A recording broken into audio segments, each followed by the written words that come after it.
With all of this being said, and with a very dark cloud over our beloved country, I have no doubt, nevertheless, that we will make America great again.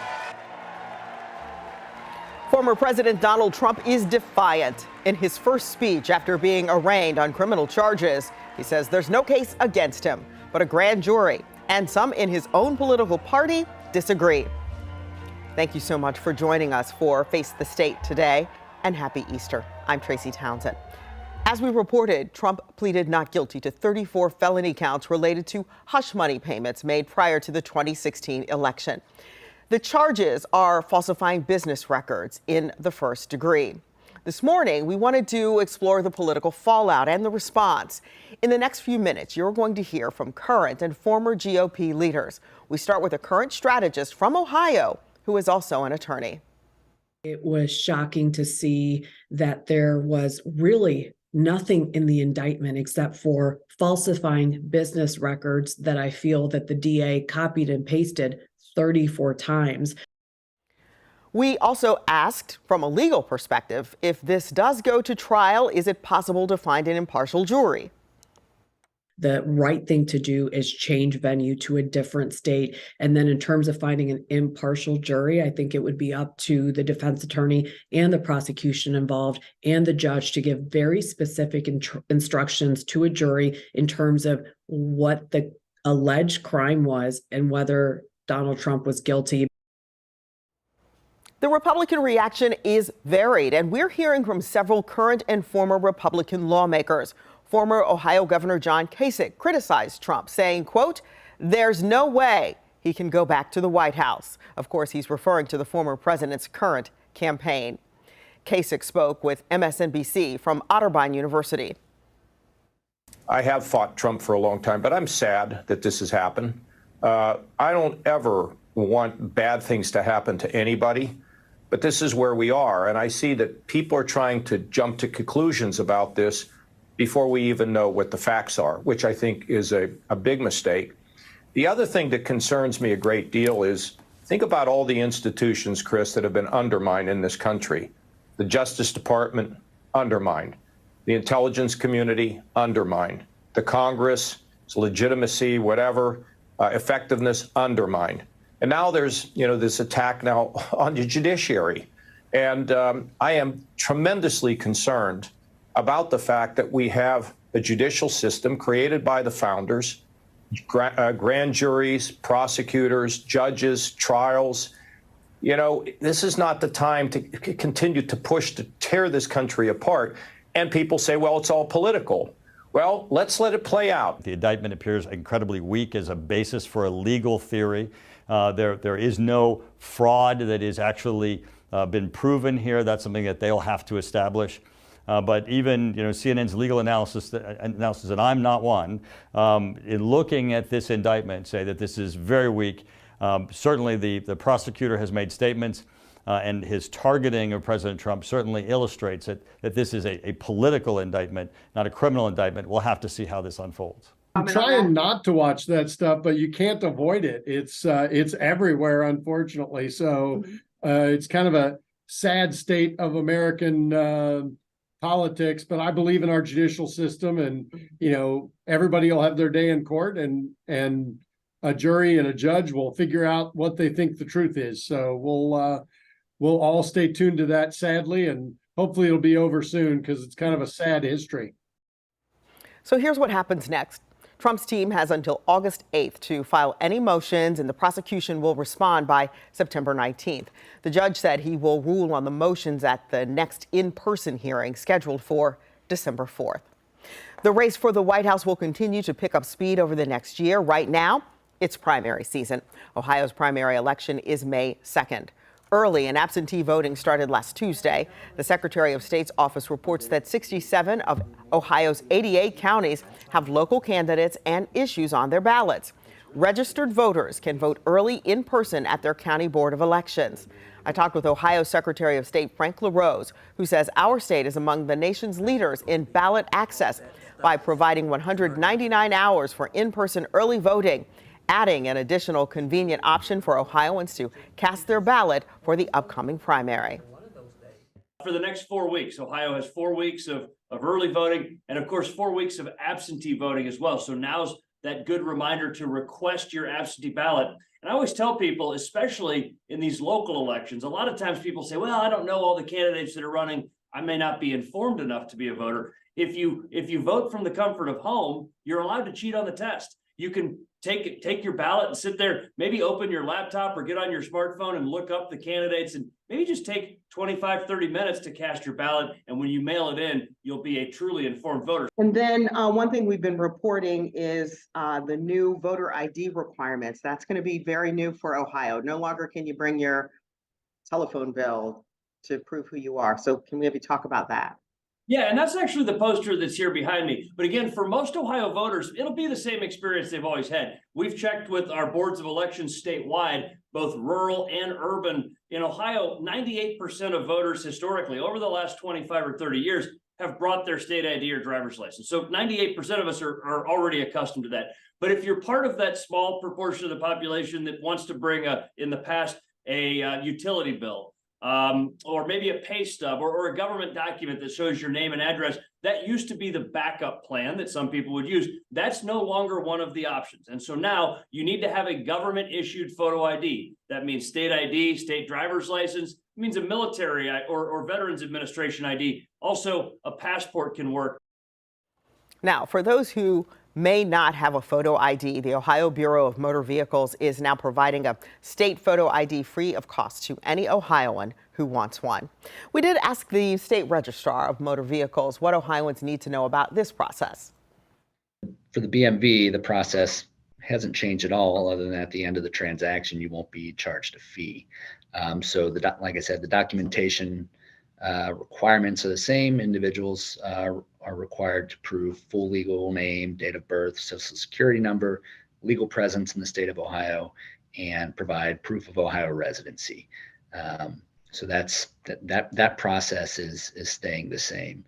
Really, suggest people go to our website if you're getting your ID for the first time, bmv.ohio.gov.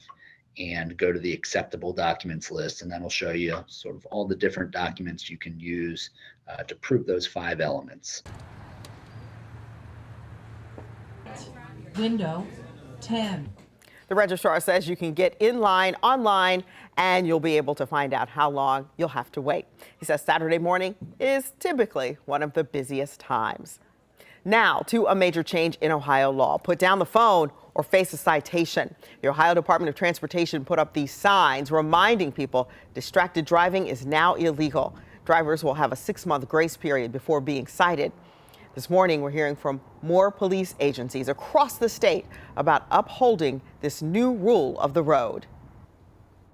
Ohioans are now required to abide by a new law on the roads. It will be illegal, with just a few exceptions, for any Ohio driver to use or hold an electronic wireless device. While the distracted driving law went into effect Tuesday, the first citations won't be given out until October. They're going to use this 6-month period here to really hone in on what we're looking for. The grace period gives Sergeant Edward Chapman and the Bay Village Police Department time to educate drivers while understanding the law themselves. In order to actually enforce this law, officers have to observe the offense being committed. But there is some concern. It's raising lots of questions. Within the law, there are exceptions where drivers can use their phones to report an emergency. Hold your phone to your ear during a conversation if it started with a single touch or swipe, or use your phone at a traffic light.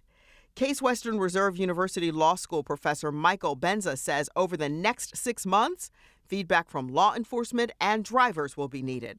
Is the statute doing what we want to do before we start imposing criminal liability on people or issuing citations? Cell phones are part of everyday life. now, and there's no way around that. But what we can't do is allow them to become a hindrance or a safety issue while on the road.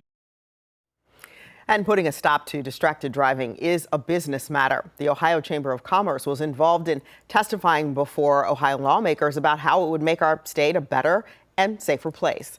Chamber President Steve Stivers told me that while the matter may seem to be outside the normal scope of the chamber, members report that they do care and they wanted to be involved in passing this legislation. Yep, and the Chamber of Commerce represents the state in which we live. We have business members, but they care about our community, and that's why I think they talk to us about distracted driving. And we all know that we all pay probably too much attention to our phones, but we should not do that when we're driving. It's hard enough to make sure that you do everything you need to do when you're driving. You shouldn't do it distracted, which isn't always a phone. There are other ways to be distracted while driving, but frankly, phones are a big driver of distracted driving. And we think it's important to get the message out to people that, it is a primary offense now, and we hope people don't do it. We think it'll make Ohio a safer place and help us all get to our destination safely. And are there plans to do any kind of campaign, or will there be sticker? I don't know. I mean, how will we're doing some op-eds and getting some information out in the media and talking about it and talking to our members about it. We're doing some stuff in member education about it too, just to get the word out about it. Because, if it's something that's important enough for our members to care about, it's important enough for us to notify our members. And some of our members, might not know. So we have 8,000 members, and we're going to work to make sure they know and the whole community knows that this is now a primary offense, and just another reminder that they should not, they should be focused when driving and not be distracted. 10 TV's Dom Taberry helped push for this legislation as well after losing his daughter Maria to a distracted driving crash. You can sign the pledge to end distracted driving and learn how Dom is connecting to young drivers by logging on to 10tv.com/Maria's Message. Ohio lawmakers are joining the chorus of legislators nationwide wanting to limit teen use of social media. Utah became the first state to limit teenagers' access to social media with a new law requiring parental consent for platforms such as Instagram, Snapchat, and TikTok. Several other states have similar bills in the works, including Ohio and Arkansas. Cyberbullies, inappropriate material, adults who prey on children, they're all accessible on these platforms, just a simple click away. Utah's new law takes effect next March and includes a curfew, banning minors from using social media accounts after 10:30 at night. Well, you might not think science and reading go together, but for Governor Mike DeWine, they do. The initiative that sent the state's leader to schools across Ohio. But first, why an Ohio lawmaker's biography might not be what it seems.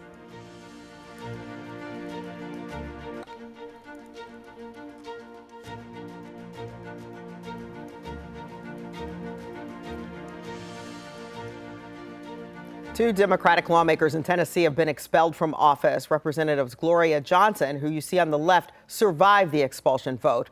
But Representatives Justin Jones and Justin Pearson did not. Sometimes to get from the periphery in the back of the house, you got to go to the well of democracy and demand that democracy be true for everybody, not just for rich white men in suits. Not just for rich white people who got these positions of power perpetuating the status quo. Not just those who are being supported by the NRA and gun lobbyists and the Tennessee Firearms Association. Not just them. They aren't the ones that just get a voice. It's the folks in our districts get a voice too. One top Republican leader says the chamber had no choice. But here in Ohio, State Representative Shontel Brown tweeted in part, quote, expelling elected representatives for speaking truth to power isn't just undemocratic, it's un-American. We stand in solidarity with the two black members of the #Tennessee3. A freshman state lawmaker here in Ohio falsely claimed to have graduated from the Massachusetts Institute of Technology. That's according to the university itself. and he has now stepped down from a House committee leadership post. Representative Dave Dobos is a Columbus area Republican. He attended MIT in the 1970s and 80s and studied economics, but a spokesperson says he did not receive a degree. We did reach out to the state rep's office for comment. As of late last week, we did not hear back. Justices on the Ohio Supreme Court heard the argument of a woman who was denied the ability to change her birth certificate to match her gender identity. We're following this story with the Ohio Capital Journal. A Clark County resident applied for a change to the sex marker on her birth certificate in October of 2021. The county's probate court decided it, quote, lacked authority, end quote, under Ohio law to issue the correction. The case came with support from Trans Ohio and other pro-LGBTQ rights groups, along with the cities of Cincinnati and Columbus. Kansas is the latest state to override its governor's veto to enact an anti-trans sports ban. This means transgender women in Kansas will no longer be allowed to compete on sports teams consistent with their gender. A similar situation played out last month in our neighboring state of Kentucky. Ohio Governor Mike DeWine is making so-called literacy stops throughout the state. The classroom visits give him and his team an up-close look at how children are learning to read. Just last week, there were several stops, including this one in Northeast Ohio, specifically Warrensville Heights and Akron.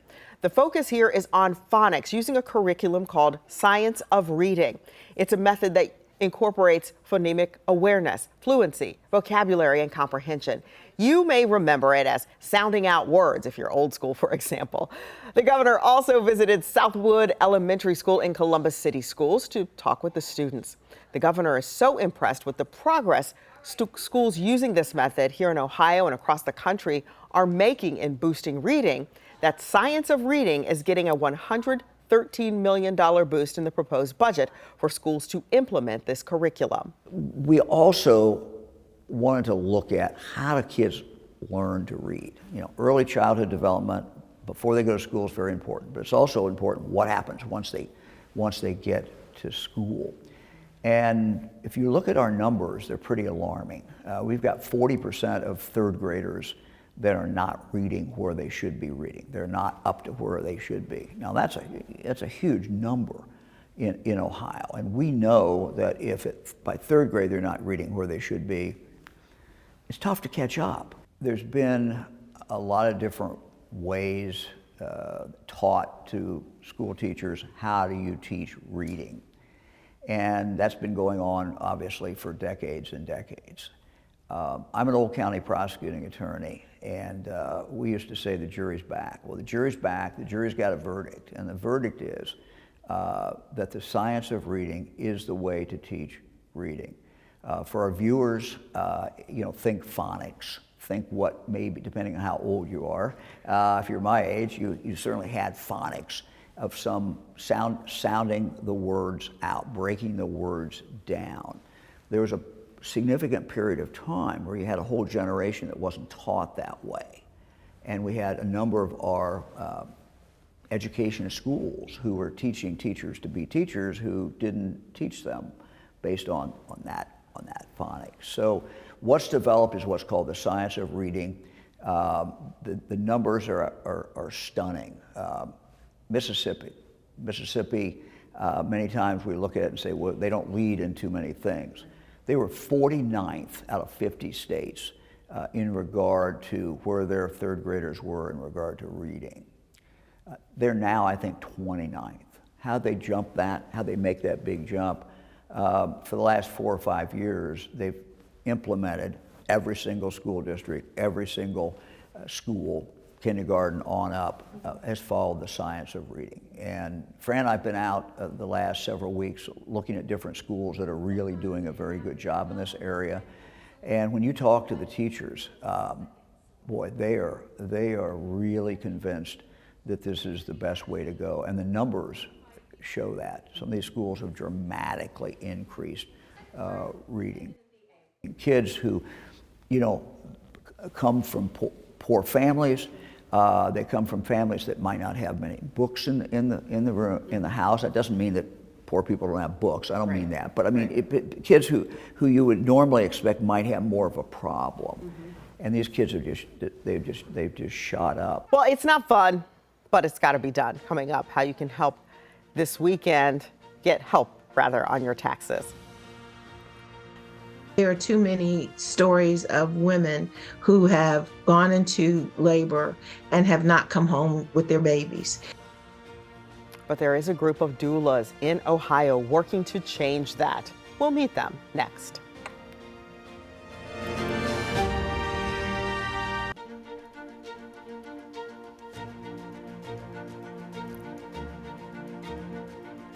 Well, you have a little less than 2 weeks to file your taxes. If you've procrastinated, the IRS has a few tips to avoid math errors and incorrect calculations. Use tax preparation software.